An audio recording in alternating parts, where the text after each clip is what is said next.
Well, hello, everybody here at Legacy, as well as the campuses and everybody online. Today, we are going to finish out a series, but before that, just to let you know, we start a new series called How We Roll. Ryan Leak will be here to kick that off. And yeah, you can clap for Ryan. It'll be great. And it's an important series. So it's where we talk about like what makes Chase Oaks Chase Oaks. And for those of us who are a regular part of it, to remind ourselves, yeah, we need to be more of that. And for those who are new, be like, yeah, this is kind of different. Like, what is with these people? And that's what we'll be talking about is how God is calling us to be unique and what makes us us. Today, though, we finished this little mini series called Strange Math, where we've been looking at really what Jesus came to bring, which is what he called life that is really life, or actually he said life to the full. Paul described as life that is really life, that he came with a way of thinking, a new calculus, a new math, something that adds up to an equation, and that equation, or that result rather, is life that is really life, a flourishing life. That's what he wants for us. However, that math, that calculus sounds strange to us because we live in a consumer culture, so that for us, it makes sense that, yeah, if you want a great life, then consume your way to a great life. That the way to a really great life is to have more and to hold on to it and to grasp it. That's the way you get, is by grasping. And what Jesus taught was the opposite of that. He taught that the only way to, as he said, to gain life is to give your life away. It's not to live for ourselves, but to live for something bigger. That you and I will never consume our way to a great life, that we will only generous our way to a great life. And today we're going to make that really practical. Last week we talked about that more philosophically. This week is more practical. And let me give you the same out I gave last week. It's just not all of you were here. So I will, yes, be talking about generosity. And a big part of that is finances. And I know that for some of you it's like, oh no, why did I come to church today? This guy, that's all they talk about. It's all they think about. You know, they always want money. And I get that. I understand that happens. I understand your skepticism. And I understand why, if that's where you're at, you're not ready to trust a place like this yet. That's okay. I get it.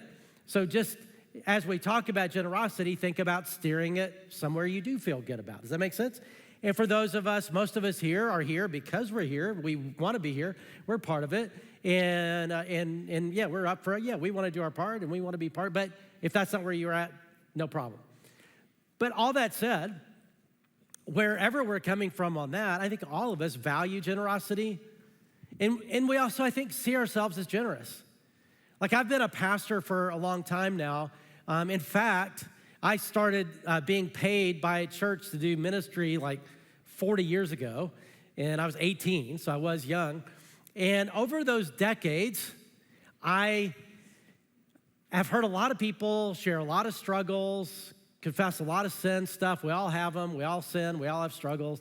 But I have yet, in all those years, to have one person say, you know what my big sin struggle is? I'm greedy. I'm just greedy. I don't want to be generous. I just want to hang on to things. I'm a greedy. Even though we are in a consumer culture and a materialistic culture, we all struggle with it. We just don't see ourselves that way and see ourselves as generous. And I'm sure we are, and yet that's a relative thing, right? Like generosity. So you may feel generous, and compared to somebody else, you're like really generous, but compared to another person, like it's like, oh no, I'm just tiny generous, you know, because it's a relative thing. So how would we know as we navigate this world? And there's a lot at stake in that, because as Jesus said, it leads to a certain kind of life, and it's either a life of flourishing or not. And so it's important for this life, but also important thinking about the next one. Because as we talked about last week, the money and the resources, as well as the time we have, the influence we have, the gifts and abilities we have, all those we think are ours, and they're not. They actually belong to God. We're the managers of what He's given us. He's the owner, and we used the illustration last time of, hey, if you have like an investment account, or you have somebody who helps you with your money, or your bank, it's when you give money to your bank or you give money to a wealth manager, it's not for them, it's for them to invest and you want it back. You will hold them accountable for that. Same thing with all we have. In fact, I want to get us ready for something that will happen if you're a Christian. And that is when we are in heaven, at the beginning of that, you and I, there's a judgment. It's called the Bema Seat judgment. And you and I will be there. And we will face judgment. We won't face condemnation, but we will face judgment. And that judgment is not, do you get to go to heaven or not? That's not based on our works. That's based on Jesus' work on the cross on our behalf and his resurrection. It's not anything to do with how good or bad you and I are. It's, have we said yes to what Jesus offers freely? It's not about do you get to go to heaven or not. This is a judgment of what is heaven going to be like, because that's where rewards will be given. And heaven won't be the same for everybody. It'll be great, but some will have more responsibility, more wealth and all that. And it's based on how faithful we've been here. And that's why Jesus often talked about, well, you can enjoy now or send it on ahead. It's up to you. But he was like, if you're smart, you probably ought to think about eternity's a long time. But there will be a judgment called the Bema Seat judgment. And it'll be where God rewards us for all that we've done with our time, our gifts and abilities, our resources, everything. And to get us ready for that, I wanted to visualize it. And I'm really late to the AI party. And a lot of pastors or, friends of mine are like, use it way more. And I'm starting. So I went to the, Chat GPT and said, hey, make me a image of the Bema Seat judgment, where Christians will stand before Jesus and give an account for our lives and be, rewarded and all that. And so this is what it gave me. It's what it came up with, the first one. And if you notice that, you've got God on the throne. It'll actually be Jesus that will appear before and angels. But do you notice anything about that picture? It's all white people. And so I told ChatGPT, hey, I don't know if you know this, but heaven's not just for white people. So thank you. I did let ChatGPT know. And so now I said, give me another one, fix that. And so it gave me this one, where you have a white Jesus and some white angels, and then a diverse group of people, which is great, sitting in chairs. But do you notice how depressed they are? It looks like the DMV. They just took a picture of the DMV. And Jesus is depressed. They're all depressed. I don't think that's what it's going to be like at all, because this is not going to be a depressing judgment. This is about celebration. This is about, look what you did. And I think it'll be a time where God will say, hey, look, you gave, and you have no idea what happened, but let me show you what happened. Or you served in junior high, and you never had a junior higher come up and say, thank you so much for building in my life. But let me tell you what happened and all that. And so it'll be, there'll be joy attached to this. And so I told ChatGPT, hey, look, this is a joyful thing, add some joy. So here's what it gave me. A joyful white Jesus with a bunch of very joyful people of color. And I was thinking, well, okay, let's just give up on that. And so you'll have to picture it yourself. But it really will happen. And Paul talked about it quite a bit because he wanted to be ready. He wanted people to be ready. I believe it's one of my responsibilities as a pastor to let you know, hey, this is a deal. This is a thing. I want you to be ready. Like, I don't want us to be there and waiting for our turn or whatever, and you look over at me and be like, you bozo, you could have said something about this. Like that I'd give an account for my life and there'd be a judgment, I'd be rewarded. Like this is kind of a big thing. And it will be a thing. I think it'll be a joyful thing, but it'll be certainly clarifying, because if we could talk to ourselves now from then, we'd certainly have a lot of perspective. And so with that perspective, I want us to think about this part of life, the financial part of our life. Like, what does God say that would guide the way that we handle what he's given us to handle, that would guide generosity, that would be wise? And for some of you, this will all be pretty new ground. And for some of us, it'll be stuff we've heard before, but opportunity to kind of revisit, because in the end, it's actually a really big part of our life and a really big deal. And the first bit of wisdom that is incredibly important as we think about the financial area of life is to have a plan. The Bible says this in Proverbs: the plans of the diligent lead to profit as surely as haste leads to poverty. I mean, this is a hard thing to think about. It's easier just not to. I don't want to think about this. It's just blah, blah, blah. I don't, want to. And it's easy just to spend money, just to let it fly, let it go. That's haste. And he says that leads to poverty in one or two ways. If you don't have enough and you're just spending money and you don't have a lot of money, then you're just going to end up in money trouble. But if you have a lot or a good bit coming in, it's easy in our culture, or possible for a lot of people in our culture, to just spend money and not necessarily get into money trouble, just money shallowness, purpose poverty, and to get to the end of your life and really have nothing to show for it. And nobody wants that. And so the idea is we'll have a plan. And the Bible lets us know, well, here's some components of a plan. If you're going to build a plan that's wise and that's generous, that honors God who owns all that we have and will hold us accountable, here's what emerges. This is the way we summarize it around here. And it's 3 words: give, save, live. And you notice the M&M bucket, because I like M&Ms, that God gives us a full bucket of M&Ms, and then we get to decide what to do with it. How much goes in the give bucket, save bucket, live bucket. And the basic component of this plan is actually really revolutionary, and it's this: to choose to live on less than you make, which is very un-American, right? We have $18.9 trillion of consumer debt in this culture, which is a lot. And it just buries us, right? And that's why the Bible warns us against debt trouble and the importance of getting out of it. But to say, man, let's live on less than we make, not even all that we make. I mean, that'd be revolutionary. Just live on what you make. But this is saying, no, actually even do better than that. Live on less than you make so that you can be generous and you can be wise enough to save.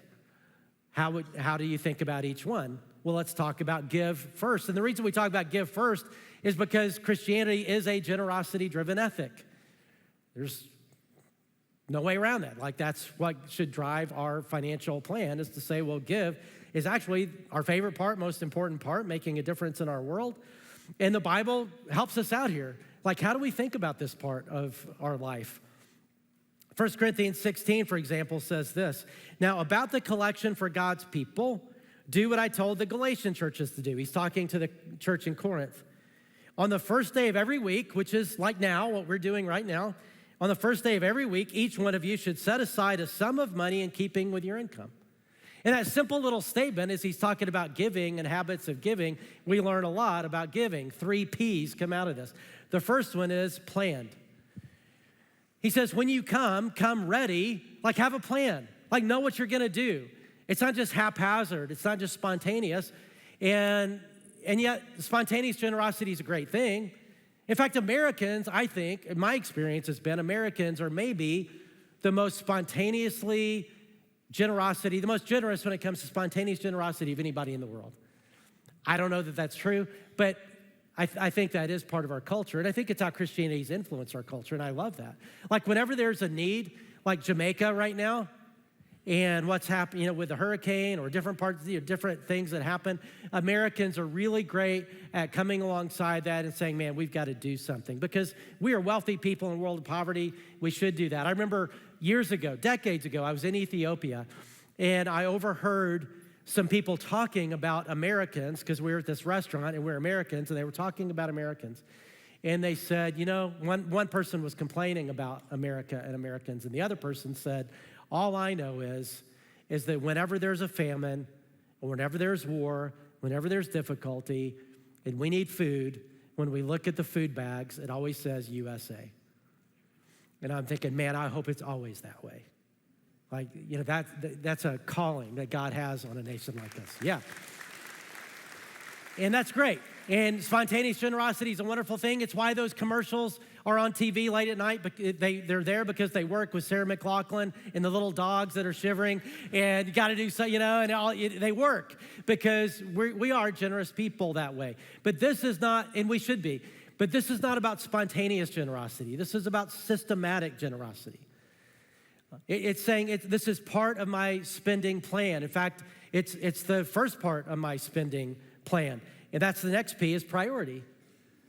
That this is the priority in my budget. It's not the leftovers, it's actually the first of that. And the Bible talks about that all over the place. It honors God. Philippians 3 says this: honor the Lord with your wealth.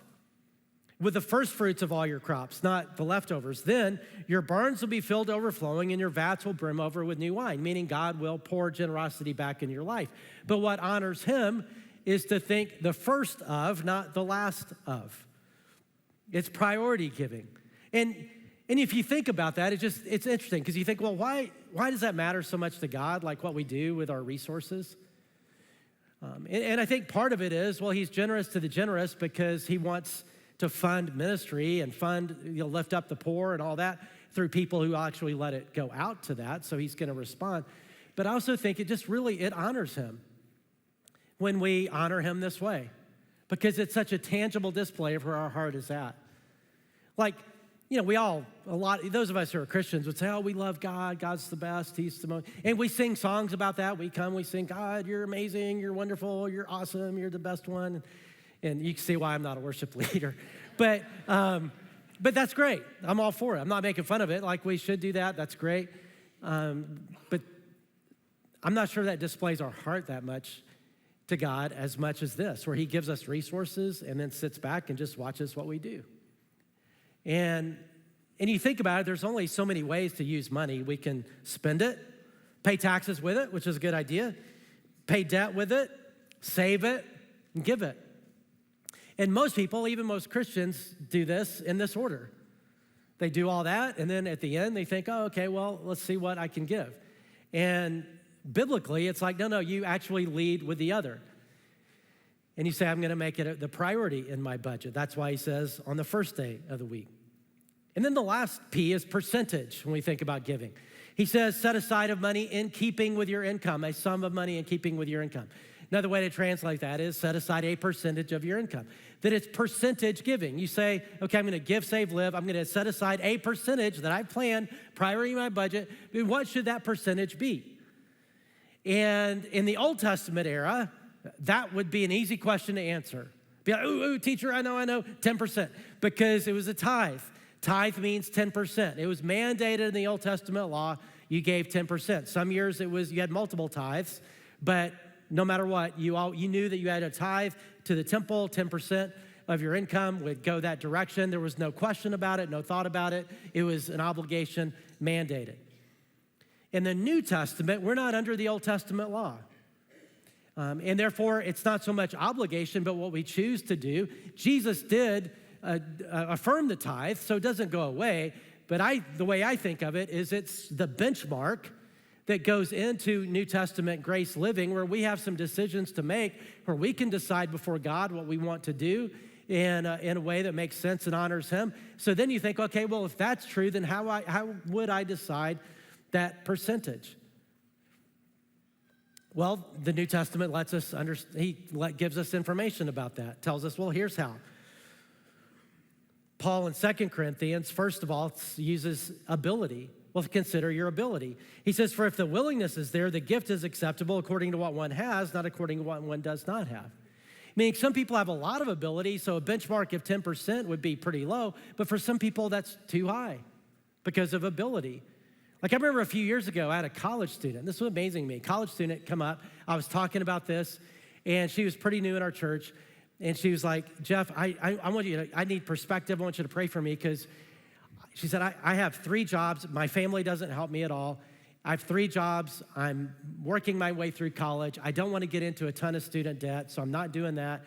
And the only thing I can figure out that I've been able to figure out is how to give 8% of my income. I'm like, what? Who are you? Like, that's amazing. Like, don't feel bad about that. Like, that's according to your ability. That's incredible. Another one is cheerfulness. Paul says each of you should give what you've decided in your heart to give. Don't do something today because of me. You decide what you want to do in your heart. Not reluctantly or under compulsion, for God loves a cheerful giver. I said last week, God doesn't need grumpy money. Doesn't. It's not like he's hard up for cash and all. This is something that he invites us into, and what honors him is cheerful money. And if you can give a little tiny bit cheerfully, do that as opposed to giving a lot grumpily. And your heart for God will grow over time. Third thing to consider is God's generosity back, because God responds generosity to generosity. Here's what Paul says in 2 Corinthians. Remember this, whosoever sows sparingly, like if you only do one seed, you'll get one plant, will also reap sparingly. Whoever sows generously will also reap generously. And God is able to make all grace abound to you, so that in all things, at all times, having all that you need, you will abound in every good work. What he's saying here is actually hard to talk about because often people abuse it. That God responds generosity to generosity. He's generous to the generous. And because there are TV preachers and all these people that get on there and convince people who don't have enough money to do what they do, to give a bunch of money, and then God will make you wealthy if you do. And that's gross, and that's not what it's saying. But just because it's manipulated doesn't mean there's not reality, that God responds generosity to generosity. I mean, Jesus said, according to the measure that we give is the measure that he'll pour into our life. We'll never out-generous God. And so therefore, it is a thing. And for those of us who've made that shift, we've lived long enough where you realize, yeah, God actually does this, which makes sense that he would pour his generosity into those who are not a dam of generosity, dam it up, but conduit to where he wants it to go, and that God is generous to the generous. And it's an adventure then to see how God does that. Christy and I experienced that this last week. This is a big kind of giving year for if you're a Chase Oaker, at least, for us, because we've had Reimagine, this thing above and beyond our regular giving. And then we had this financial gap. And so Christy and I were planning. Well, let me give you an update about the gap. Because we talked about that a few weeks ago, about that we, as a church, financially had a significant gap in our general fund. $600,000 gap, which is a lot going into the year. And that's a little scary. So just pray about this. Pray for God to provide. Pray about what God might want you to do. Many of us were praying about that. Which has been awesome, because you would think as a pastor that I would pray for provision for Chase Oaks every day. And I don't. Shame on me. I don't. I do now because we had a need. And I every day at a certain time, I pray, and I will for the rest of my time here because of this little spot of need, and reminds us, man, we're always dependent on God. So I'm thankful for it. And let me just give you the update. So we had this gap, which we anticipate a gap whenever we do like Reimagine above and beyond our regular giving, that happens to our general fund. This was just bigger, $600,000 is bigger, so we were praying about it. And so I'm always surprised how Chase Oakers are as generous as they are, even though I've been at Chase Oaks for 36 years now. You think I'd kind of get it. But basically, people stepped up in a big way, and that gap that we had doesn't exist anymore. It's gone, which is amazing. And now our financial director did tell me, hey, Jeff, when you tell that story, realize this, that just means that we are at where we should be this time of year, leading to the end of the year where we still need end of year giving that's positive and the good and all that kind of stuff. But still, to be where we are is an amazing thing, and thank God for that. Praise God for that. So Christy and I were part of that, we were praying, and so we, added to our giving, and it was a little not a lot uncomfortable, I don't want to be dramatic, but, with Reimagine, and then regular stuff, and then, hey, could we do something more? Yeah, let's do it. And so we're like, okay, great. And then last week, we got in the mail a letter from the Internal Revenue Service. Yeah, we're like, oh, no. This is never a good thing. This is terrible. And I thought the government was shut down. What are these people doing? And we got this letter. And I'm thinking, this is terrible. And so I didn't open it right away. I couldn't. I'm just like, God, I can't take it. I'm going to, I can't. It was, yeah. So after a little while, prayed about it, opened it, and it said, we've, recalculated your 2024 tax bill. Thinking, great. God, this is just wonderful. We do this stuff, and now, what are we going to do now? Because we got, and it said because of a tax law change and different things, they've recalculated the bill, and that they'd be sending a check or depositing. I was like, what? Sending a check, depositing? And it's for a significant amount more than what we paid extra or what we gave extra. And it was just hey, maybe it's just a coincidence and a shutdown that we get this thing. I don't know. But we took it from God. And then Christy's like, well, what are we going to do with that? And I know what she was thinking. And I'm thinking, because she's thinking, should we give it? And I'm thinking, no. And, but I don't know what we'll do. I'm sure we'll do part of it, but I'm not, and I won't tell you either. But we all get to decide, right? And it just, to be a generous person, it's easy to say, okay, generosity is that honors God. It just says, hey, it's part of my budget. It's planned. It's percentage. And I decide that before God. You do you. You decide. Have those conversations. The next one is save.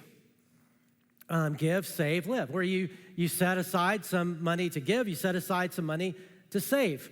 Now, I think most of us know that's a wise thing, but the Bible talks a good bit about it, especially in Proverbs. For example, in the house of the wise are stores of choice food and oil, but a foolish man devours all he has. Back in Solomon's day, 3,000 years ago, the way they stored wealth was not in a bank.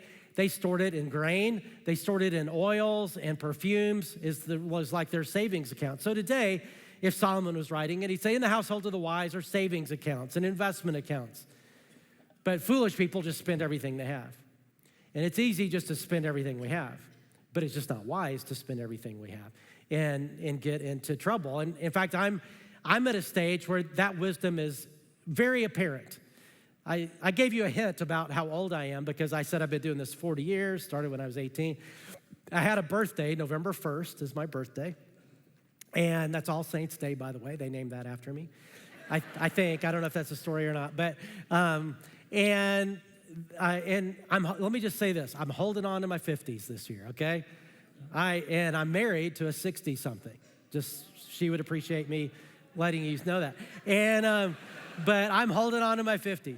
But the reason I'm saying that is because I'm at an age where you realize, oh, wow, I hope I've saved something, and if not, I better get busy, right? Because I can't work forever. And then you get to that age, you realize, oh man, this is not just a nice little thing to talk about.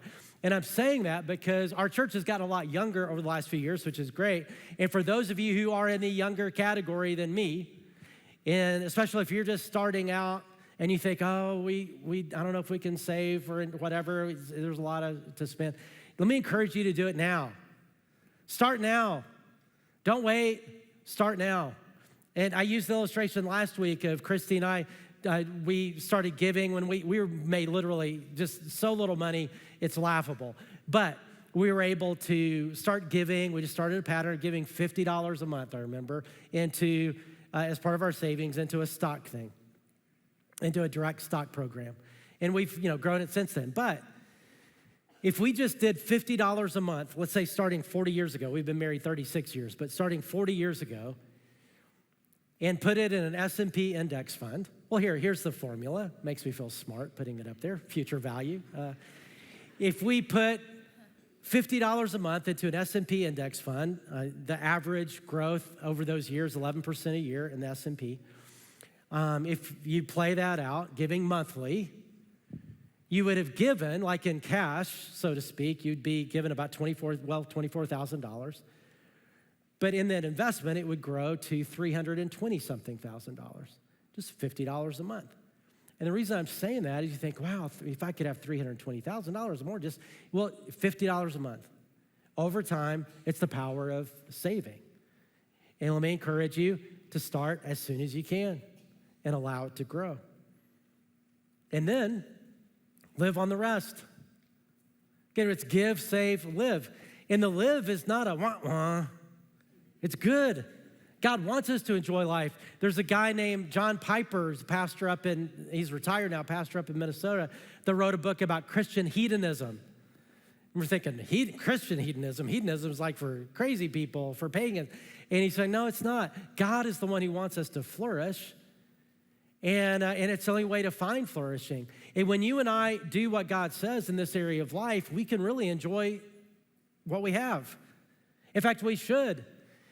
Solomon in Ecclesiastes says this: when God gives any man wealth and possessions and enables him to what? Enjoy them, to accept his lot and be happy in his work. This is a gift from God. Paul told Timothy, hey, command those who are rich in your church. He said, Timothy, command those who are rich in church to feel terrible about themselves. They shouldn't be rich. He doesn't say that. He says instead, command them to be rich in good works, to be generous and ready to share, not to put their hope in wealth, but in God, who richly provides us with everything for our enjoyment. He's saying, hey, yeah, be generous, be ready to share, be wise, all that, but realize that part of why he gives us what he gives us is for our enjoyment, because he is a good father who loves to see his children have fun and to enjoy each other. And then when we get together on Thanksgiving here in a couple weeks to have an incredible time together and to enjoy things, and we can do that as a gift from God. But you think about it, you can only really do that if you know, okay, I'm living on less than I make, I'm not getting in trouble. In fact, I'm being generous and I'm being wise enough to save, and then we really can enjoy the rest. So give, save, live. So when you put that all together, give, save, live, maybe the $1 million question is, well, how much should you give? How much should you save? How much should you live on? And if you've been around Chase Oaks, you know a plan that we put out there is a good basic way to go, good basic plan that a lot of Chase Oakers have adopted and amended is, anybody know? 10, 10, 80. 10, 10, 80 to say, I'm going to give to the first 10%, I'm going to save 10% and live on 80%, live on the rest. And you may be thinking, well, I can't live on 80%. I mean, how would I do that? But think about it. At one point, I bet you were living on 80% of what you make now. And you were okay. You survived. You did all right? And you may not be able to start there. In fact, 10, 10, 80 might be a terrible place to start or impossible place to start or stay, not the right place to stay. Like if you're on the 0, 0, 120 plan right now, getting to 0, 0, 100 would be massive this year. That'd be great. Or if you're on the 0, 0, 100, well, why not start with 1, 1, 98 or 2, 2, 96 or just get started. For some people, it's the other way around, that we've done this long enough that you realize, well, okay, maybe it's not 10, 10, 80, maybe it's 15, 15, 70, or I'm going to get in trouble with math, but you get the idea. You can amend it. And I've known two people in my life, one's in heaven, one's still alive, who they have enough money, both of them independent from each other, had enough money that they were able to be on a 90, 0, 10 plan. They gave away 90%. They didn't need to save anymore because they had enough saved, and then they just lived off 10%, which was still healthy. They made a lot of money, but their friends who made that same amount of money were going off and, they had 4 or 5 houses around the country and all. They didn't, but they had a blast. In fact, one of those guys, the guy that's in heaven, he and his wife, one of their favorite sayings, and they did a lot. I mean, they gave enough to really, they didn't go to our church, unfortunately, but they gave enough that they helped reshape the American church and did a lot for me as a leader. And I heard them say multiple times, hey, we want our last check to bounce. Like we're not taking it with us, right? We want to send it on ahead. We want it to be used by God for, all kinds. And so they had a blast doing that. Now, not many people can do that, but you decide where to start, where to stay, how to change. And let me encourage you to have those conversations. Because I've yet to have anybody regret it. I mean, over the years with 10, 10, 80, we talk about that from time to time. And there's a lot of Chase Oakers who said, okay, I'm going to get on that plan, 10, 10, 80. I have yet to have one person come up to me and say, Jeff, that was so stupid I did that. 10, 10, 80. Because back when I was on the 0, 0, 120 plan, those people would call me, such nice people, the debt collectors, they would call me every day. And now I'm kind of lonely. I've never had that. I've never had somebody say, now I've got all this money saved and it's a burden. I've never had that. Or never had somebody say, man, I've been able to be involved and see God work, and God has responded to that generosity with that's so stupid, I should just spend it. Never had that. But I've had a lot of people say, man, thank you. Because when you do what God says to do, it not only leads to a life of flourishing, but it invites enablement, God's enablement into our life. When we're wise and generous, he's like, okay, you're a good investment. I'm going to respond. And he will enable us to obey. And we're not just on our own. Because I know this is not the easiest part of life to think about or to come to church and hear about. I get that. It's not easy to have a conversation as a couple after this, this particular message, or with friends or to think about it, but it is so wise to do. And at one point, you'll look back and be glad you did because it's that big an area of life. Let me encourage you to take those steps, and God will help us. And so with that in mind, I'm going to have us pray and ask for his enablement. And so let's bow our heads together in prayer. And what I always like to do is to have us pray, have us talk to God. God is your Father. He loves you. So just talk to him. You don't have to use special language or impressive stuff or these and thous. Just talk to him. And in light of the reality that all that we have is actually his, and one day he'll say, hey, what'd you do with it? I want to reward you for everything you did. Just in light of that moment, just picture that moment. And I want you to picture him smiling, okay? I mean, he's going to be charged up about everything you gave, everything you did, every way you served. But just say, God, in light of that moment, will you give me perspective now? And for the rest of my life, to just be wise enough to say, man, I'm going to make my life about you, about your kingdom, let you add all this other stuff in my life. Ask for his wisdom into how to get to a healthier place and help you decide what that place should be.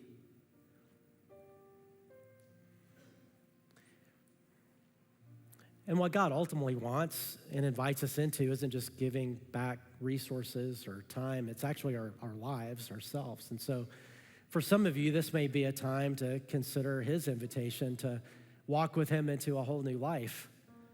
That being a Christian is not just about believing a few things so that you go to heaven one day. That's really not, I mean, yeah, okay, that's true, but it's just so much bigger than that. It's his invitation to help walk with you into a new life, a life of impact and meaning and significance and transformation. It's a relationship, and he's done everything possible to make that. All you have to do is say yes. God, forgive my sin, come into my life. I want to walk with you. And I know once I do, you'll never leave me. You'll never walk away from me no matter what. That's what it means to become a Christian. And you just, in your heart, just say, God, that's what I want. I want to follow you. Father, we thank you that you love us, that you always want what's best for us, and you're so patient with us in the process. In Jesus' name, amen.